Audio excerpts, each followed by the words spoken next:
Olá a todos e sejam muito bem-vindos aos Segredos da Bimbi. Eu sou a Liliana e estou aqui para vos apresentar diversas receitas realizadas na nossa amiga Bimbi. A receita de hoje é papas de aveia. Os ingredientes para esta receita são 400 gramas de leite de coco, se preferir pode fazer com leite normal ou com uma bebida vegetal, 100 gramas de flocos de aveia.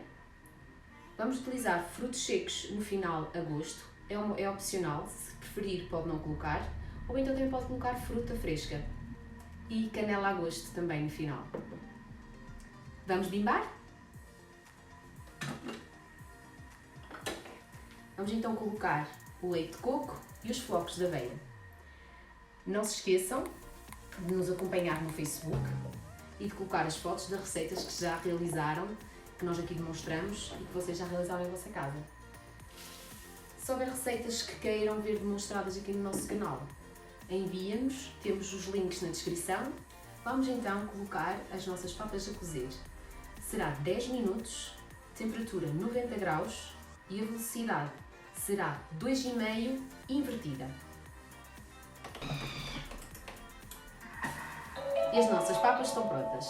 Vamos verificar como ficaram. Não se esqueçam de nos seguir no Instagram.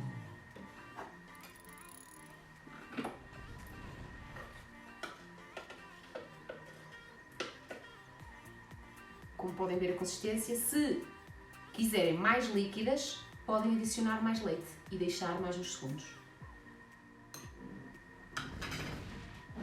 Vou decorar com um bocadinho de frutos secos, eu gosto deles inteiros.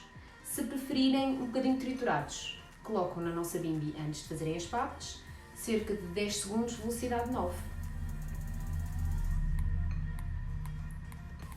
Vou colocar também um bocadinho de canela e, se preferirem, podem também colocar um fiozinho de mel, uma vez que não colocamos açúcar nenhum.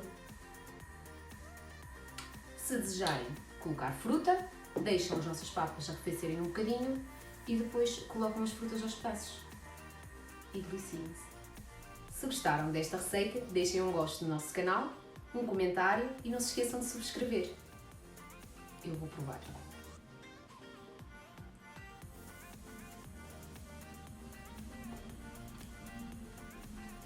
Divinais.